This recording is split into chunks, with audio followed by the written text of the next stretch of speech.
মুসলমান ভাইরারে আমার গভীর মনোযোগ দিয়ে শুনো। পৃথিবীর বুকে কোনো জাতি অথবা কোনো গোষ্ঠী যদি ক্ষমতায় আসে, তাহলে আল্লাহ রব্বুল আলামিনের চারটা কর্তব্য অবশ্যই মানতে হবে। আল্লাহ রব্বুল আলামিন সূরাতুল হজ 22 নম্বর সূরা, সূরাতুল হজ 22 নম্বর সূরার 41 নম্বর আয়াতের মধ্যে আল্লাহ রব্বুল আলামিন সুন্দর করে উপস্থাপন করেছেন। আল্লাহ রব্বুল আলামিন বলেছেন, আল্লাযীনা ইম্মাক্কান্নাহুম ফিল আরদি আকামুস সালাতা ওয়া আতাউজ যাকাতা ওয়া আমারু বিল মা'রুফি ওয়া নাহাউ আনিল মুনকার। আল্লাহু আকবার। আল্লাহ রব্বুল আলামিন বলেন, যখন কোনো জাতি বা গোষ্ঠী পৃথিবীতে ক্ষমতা পায়, তাদের চারটা কর্তব্য অবশ্যই মানা লাগবে। এক নম্বর হলো আল্লাযীনা ইম্মাক্কান্নাহুম ফিল আরদ আকামুস সালাম। অবশ্যই নামাজ কায়েম করতে হবে, নামাজ কায়েম করা লাগবে। এখন কেউ যদি ক্ষমতায় আসার পর সে যদি নিজেই নামাজ না পড়ে, তাহলে বলুন তো তার চেলারা কিভাবে নামাজ পড়বে? আর ওই নেতা দিয়ে আমাদের সমাজের কখনো দুর্নীতি বন্ধ হবে না। মুসলমান ভাইরারে আমার গভীর মনোযোগ দিয়ে শুনো। আল্লাহ রব্বুল আলামিন বলেছেন, কেউ যদি ক্ষমতায় আসে চারটা কর্তব্য মানাই লাগবে। এক নম্বর হলো আকামুস সালাম, নামাজ কায়েম করতে হবে। শুধু নামাজ পড়লেই হবে না, নামাজ কায়েমের প্রতিষ্ঠার আন্দোলন করা লাগবে, নামাজ কায়েমের চেষ্টা করা লাগবে। এখন আপনি নামাজ পড়েন, আমি নামাজ পড়ি, এই নামাজই হলে হবে না। আপনাকে আমাকে প্রচেষ্টা করতে হবে, যাতে করে যেভাবেই হোক না কেন সমাজের পরিবর্তন আনা যায়, যেভাবে বেনামাজিদেরকে দাওয়াত দিয়ে দিয়ে নামাজের দিকে আনা যায়, সেই প্রচেষ্টা আমাদেরকেই চালা লাগবে। তাহলে এক নম্বর কর্তব্য হলো আকামুস সালাম, নামাজ কায়েম করতে হবে। দ্বিতীয় নম্বর হলো ওয়া আতাউজ যাকাত, যাকাত প্রদান করতে হবে।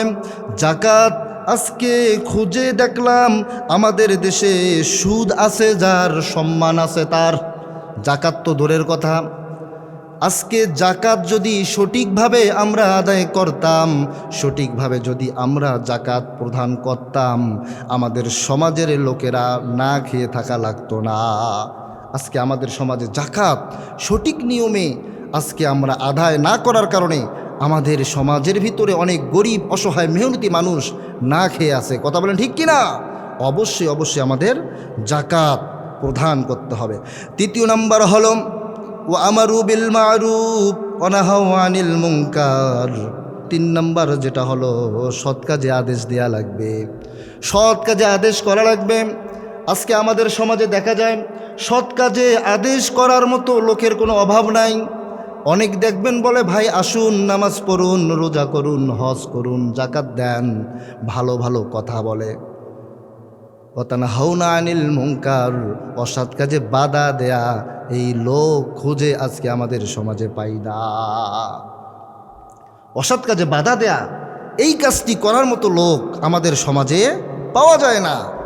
সম্মানিত হাজিরিন, আল্লাহ তাআলা বলেছেন সূরাতুল হজ 22 নম্বর সূরা 41 নম্বর আয়াতের মধ্যে স্পষ্ট করে বলেছেন, কেউ যদি ক্ষমতায় আসে চারটা কর্তব্য অবশ্যই মানাই লাগবে। আমার ভাইয়েরা ভালো করে মনে রাখবেন, কেউ যদি এই চারটা কর্তব্য মেনে যদি ক্ষমতায় আসে, তাহলে ওই ব্যক্তির দ্বারায় কখনো চুরি গুন্ডামি মাস্তানি হবে না। তার দলের লোকেরা কখনো চুরি করতে পারবে না, তার দলের লোকেরা কখনো গুন্ডামি করতে পারবে না, চাঁদাবাজি করতে পারবে না।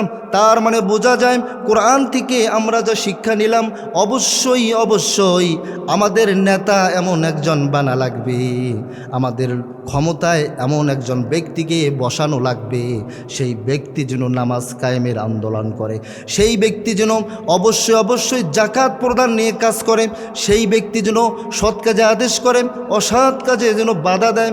ওই চারটা গুণ যাদের ভেতরে পাওয়া যাবে, তাদেরকেই আমাদের অবশ্যই দেশের পর্যন্ত ক্ষমতা তাদের হাতেই দেয়া লাগবে। ভাইয়েরা আমার, গভীর মনোযোগ দিয়ে শুনুন। সব যদি চলে নবীর পদ্ধতিতে, সব যদি চলে রাসূলের আদেশের পদ্ধতিতে, তাহলে বলুন তো কোরআন চলবে কার পদ্ধতিতে? কার পদ্ধতি? আল্লাহর পদ্ধতি। আল্লাহ রাব্বুল আলামিন কোরআনুল কারীমের মধ্যে বলেন, ওমাল্লাম ইয়াহকুম বিমা আনজালাল্লাহু ফাউলাইকা হুমুল কাফিরুন। আল্লাহু আকবার। আল্লাহ রাব্বুল আলামিন বলেন, ওমাল্লাম ইয়াহকুম বিমা আনজালাল্লাহ ফাউলাইকা হুমুল কাফিরুন। যারা এই কোরআনের বিধান অস্বীকার করবে, যারা কোরআন দিয়ে বিচার করবে না, যারা কোরআন দিয়ে শাসন করবে না, তারা যত বড় বুজুর্গ হোক না কেন, তারা যত বড় নামাজি ব্যক্তি হোক না কেন, কোরআন দিয়ে বিচার না করার কারণে ওই ব্যক্তি হয়ে যাবে কাফের। কার কথা? আল্লাহর কথা। সুতরাং অবশ্যই সব কিছু যদি নবীর পদ্ধতিতে চলে, তাহলে কোরআন দিয়ে অবশ্যই বিচার করতে হবে। এই কোরআন দিয়ে যারা বিচার করবে তাদেরকেই ক্ষমতায় আনতে হবে। কথা বলেন ঠিক কি না?